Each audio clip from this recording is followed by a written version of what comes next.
El cálculo diferencial es una poderosa herramienta matemática para analizar el cambio de las cosas. Las asas de esta herramienta son algunas de las reglas sencillas para calcular las derivadas. Para introducirnos a este tema, tenemos primero que aprender los símbolos, el lenguaje matemático, un lenguaje de la precisión, de la poesía e incluso de la música. Desde hace ya muchos años, los físicos utilizan el lenguaje de las matemáticas y los músicos. Aproximadamente hace 600 años también se sirven de él.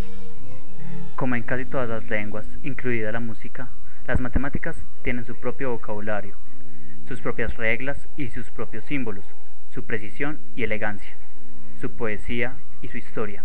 Y una parte de esa historia fue Galileo Galilei, quien tuvo algo de inconformista, un rasgo que heredó de su padre Vincenzo. Galileo consideró que las matemáticas griegas eran demasiado sencillas para poder expresar ideas y creó la cinemática, una rama de la mecánica que trata del movimiento en abstracto, y la correcta expresión de cualquier idea en abstracto requiere un lenguaje adecuado, conceptos y símbolos, que den a una idea su significado y valor. A pesar de ser muy avanzada, la nueva ciencia del movimiento de Galileo, sus raíces estaban todavía en el terreno donde acostumbraba a moverse el antiguo intelecto griego, y era algo enteramente nuevo lo que tenía que florecer en el campo de la matemática y la ciencia. Los eruditos necesitaban un lenguaje más sofisticado que el que se hablaba, desde Arquímedes y Euclides. En otras palabras, después de Galileo, la física necesita un lenguaje más avanzado. Aproximadamente 25 años después de su muerte, se descubriría por fin ese famoso lenguaje y comenzaría a utilizarse a partir de entonces. Se llamaría cálculo diferencial. El cálculo diferencial es muy potente y, como en cualquier lenguaje, su poder deriva de la idea que le sustenta, la derivada. La derivada no solo se aplica a un cuerpo moviéndose horizontalmente, ni solo a un cuerpo moviéndose verticalmente hacia arriba o hacia abajo, o como sea. La derivada es el ritmo de cambio de cualquier función en un determinado punto o instante. Una derivada puede también representar el ritmo de cambio de cualquier cosa. Por ejemplo, el ritmo de cambio del volumen de un globo respecto al área de su superficie, o el ritmo de cambio del precio de una pizza con respecto a su tamaño. Como se ve, el concepto de derivada está por todas partes, pero el proceso mecánico de la derivada, el cálculo diferencial, necesita un enfoque práctico para que el concepto se imponga. En 1629, un matemático francés llamado Fermat se le ocurrió la idea de hallar la recta tangente de un punto arbitrario de una curva. En 1638, Fermat compartió su descubrimiento con su compañero René Descartes, él que tenía su propio método para hallar tangentes a curvas algebraicas. Muchas de estas ideas matemáticas, sobre todo las de Fermat, fueron desarrolladas posteriormente por Wilhelm Leibniz e Isaac Newton, según un método general y sistemático de análisis matemático, el cálculo diferencial. Dejando la historia de lado, al menos por el momento, quedan algunas preguntas oportunas. Por ejemplo, en una curva que cambia suavemente hay una pendiente. ¿Cómo se puede calcular en el lenguaje de hoy la pendiente en un punto dado? Para determinar la pendiente en un punto particular, por ejemplo aquí, simplemente se toma otro punto de la curva, no importa dónde.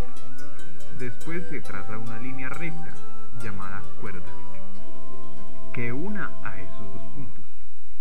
Y la pendiente depende de la posición del segundo punto.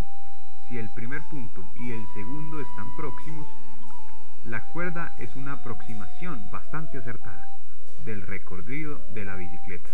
Movamos el segundo punto hacia el primero. La pendiente es un número. Al tender un punto hacia otro, esos números tienden hacia cierto valor que se denomina pendiente de la cuerda en ese punto. La recta que pasa por el punto con esa pendiente se llama recta tangente, y es la recta tangente hacia la que tiende las cuerdas al tender un punto hacia el otro.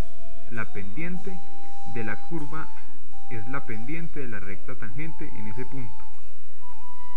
En otras palabras, el incremento en la altura se divide por el incremento en la distancia horizontal. El resultado es la pendiente de la cuerda que une los dos puntos. Si la distancia horizontal se reduce a 0, el valor límite de la pendiente de la cuerda es la pendiente en ese punto. Antes de alcanzar el 0, sus pequeños valores se expresan con la letra griega delta. Delta y es un pequeño incremento de y. Delta x es un pequeño incremento en x. Así que delta y dividido por delta x es simplemente un cociente de dos números pequeños. Cuando esos números se hacen 0, el cociente se convierte en una derivada y los deltas en un nuevo símbolo, diferencial de y dividido por diferencial de x. Cuando ya se domina la mecánica sencilla, encontrar la derivada de cualquier cosa es tan fácil como accionar un interruptor. Problema a resolver. En una mina profunda, dos formaciones de roca blanda y dura están separadas por un plano vertical. Desde un punto en la parte superior del plano se desea abrir una ventilación hasta un punto en la roca dura situado a 300 metros de profundidad y a 100 metros de la roca dura.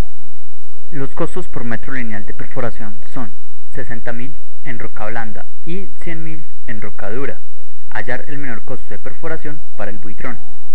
Ahora, el costo de perforación lo llamaremos C y es equivalente a la distancia 1 por 60.000 más la distancia 2 por 100.000. Ahora derivamos con respecto a X.